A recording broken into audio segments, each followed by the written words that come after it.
Good evening. We're going to continue with chapter 4. We're on page 107 from our book, The Power of a Positive No. This is Watch Your Words.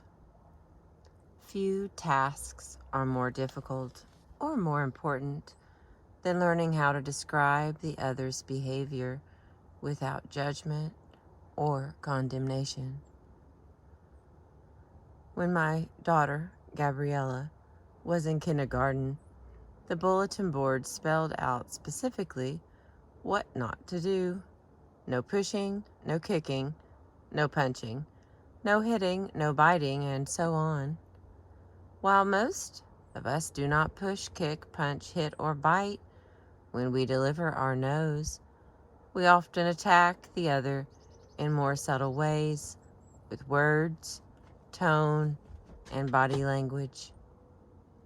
Retraining ourselves requires learning to recognize the destructive impact of our words and the indirect ways in which blame comes out. Shooting on the other. A common form of blame is to use the word should or shouldn't, which usually come laced with judgment. You should learn how to behave better. You shouldn't do that. A more neutral phrasing would be, this behavior creates a problem for both of us. A very useful practice is to try speaking to the other without using the word should. It will increase the other's receptivity to your message.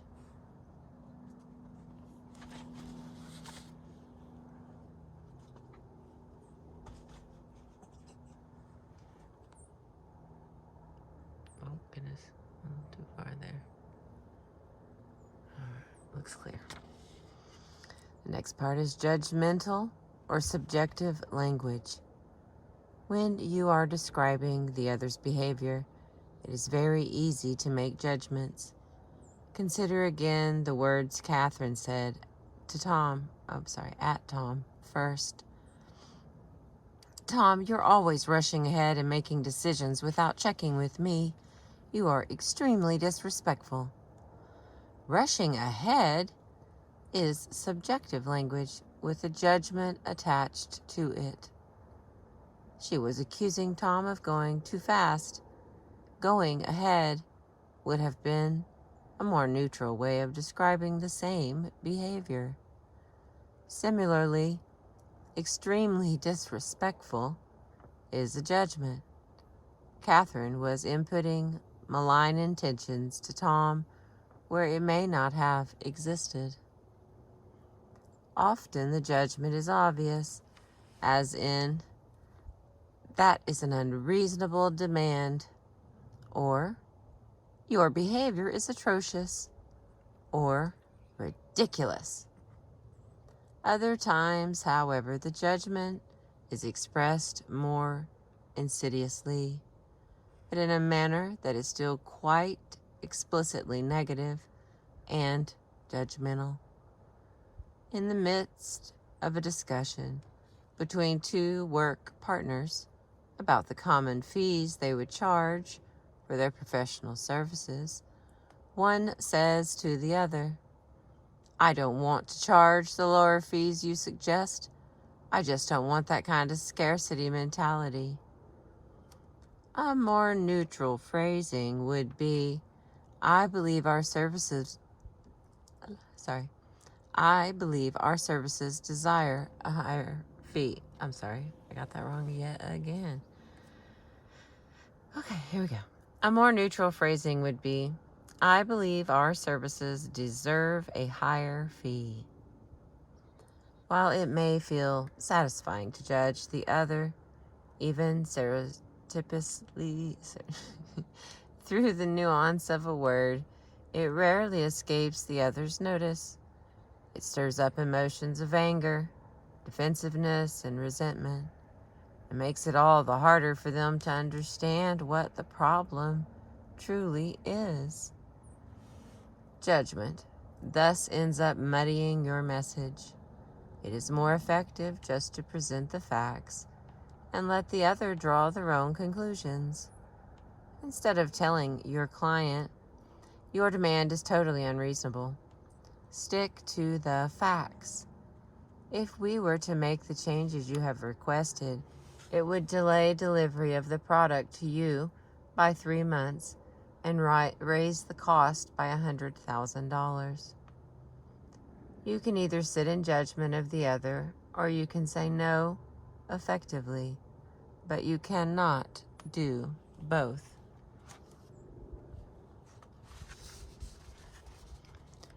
Okay, categorical statements. You are never satisfied with my food. Nothing I do is ever good enough for you, one spouse announces angrily to the other. What are you talking about? Comes the reply. You're always so sensitive. It seems like everything I do ends up with you getting upset about it. There you go again, always putting me down, shouts the first. And on it goes. Categorical statements may express your emotional state, but they do not communicate clearly the nature of the problem, nor do they help solve it. Notice the language of never, always, nothing, and everything. These are not factual observations, but exaggerations.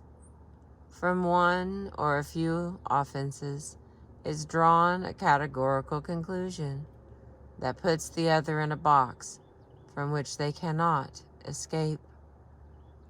A correctable problem is thus inflated into an impossible challenge. Naturally, the other becomes defensive, rejects the categorical allegation as untrue, and in the process ignores the specific offense. Consider instead what might have happened if the first spouse had simply described the facts. Last night I noticed that you gave the food I cooked for you to the dog, and tonight I see you doing the same. My feelings are hurt. Such judgment-free language, delivered in a neutral rather than sarcastic tone, is likely to produce a very different response from the other, one that can advance the conversation. In short, don't blame, don't shame. Speak your truth openly, but don't do it with cruelty. Reserve your attack for the problem, not the person. As the adage goes, say what you mean what you say, but don't say it mean. And the next part is use I statements. Another very useful tool for conveying your yes is an I statement. An I statement is a description of your experience rather than of the other's shortcomings. Since I statements refer to your feelings and needs, they are more difficult for the other to challenge. An I statement can be combined with a the statement as follows. Describe the facts. When situation X happens, then express your feelings. I feel Y. Then describe your interests, because I want or need Z. For example, when Catherine came back to Tom a week later, she said, I'm sorry, I lost my temper last week. When an important decision is made without consulting me, I get really upset because it makes me feel left out. I want to be included and participate in decisions. The combination of I and the not only clarified what behavior had upset her, but made it easier for Tom to accept her complaint. Note that putting an I in front of a judgment does not automatically make it an I statement. I think you're an idiot is not an I statement. Using the word feel doesn't necessarily help either, as in, I'm getting the feeling that you're a liar. Watch out for you statements masquerading as I statements.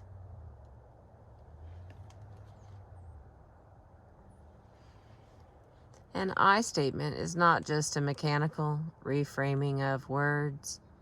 Your tone and attitude matter even more than the words themselves. If you are feeling angry, fearful, or guilty, it is easy for those feelings to leak out, despite the best wording.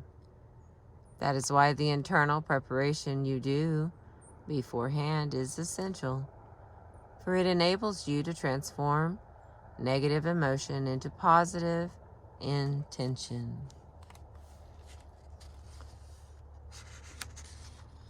We continue. Express your feelings.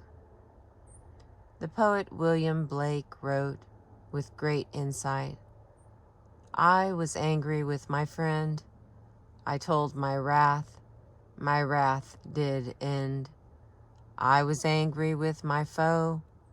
I told it not, my wrath did grow. If in describing the facts you seek to be objective, now is the time to be subjective. Speak in the first person if it is culturally appropriate. Instead of saying, you disappointed me, or even, the situation is disappointing, say, I feel disappointed. This is your chance to express the truth that lies inside you. In speaking your truth, there is no need to make the other wrong. You may feel yourself to be in the right, but for you to be right does not require proving that the other is wrong. Catherine does not need to prove to Tom that he was wrong to exclude her from decision-making. An I'm right, you're wrong argument can go on forever and never get you anywhere. Even if the other is clearly wrong, it may not be productive to frame the discussion that way. What counts at this moment more than who is right and who is wrong is what you feel and need, and what they feel and need.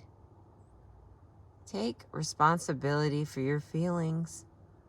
In bringing up her need for inclusion, Catherine acknowledged to Tom that feeling left out was a particularly sensitive point for her. Describing or expressing your feelings in a controlled fashion is different from venting them impulsively as a way of discharging them.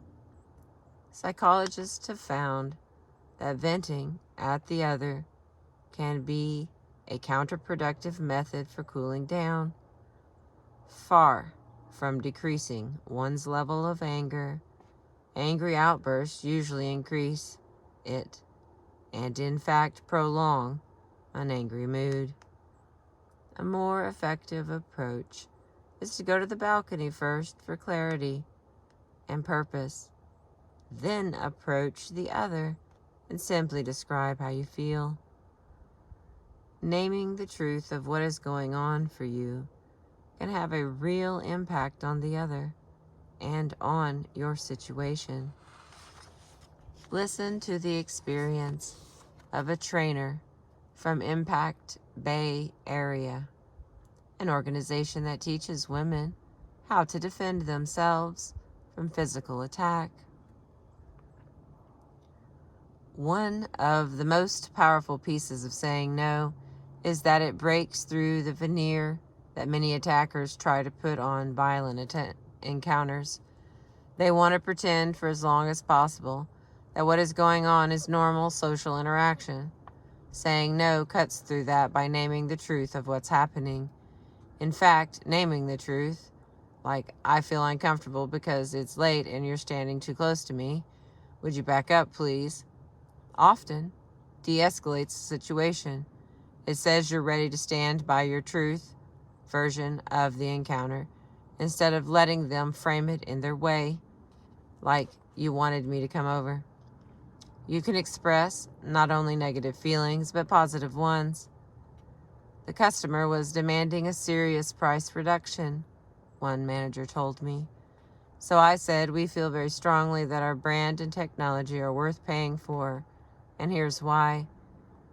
It really helped the customer understand how passionate we are about our brand and helping them appreciate the value of it.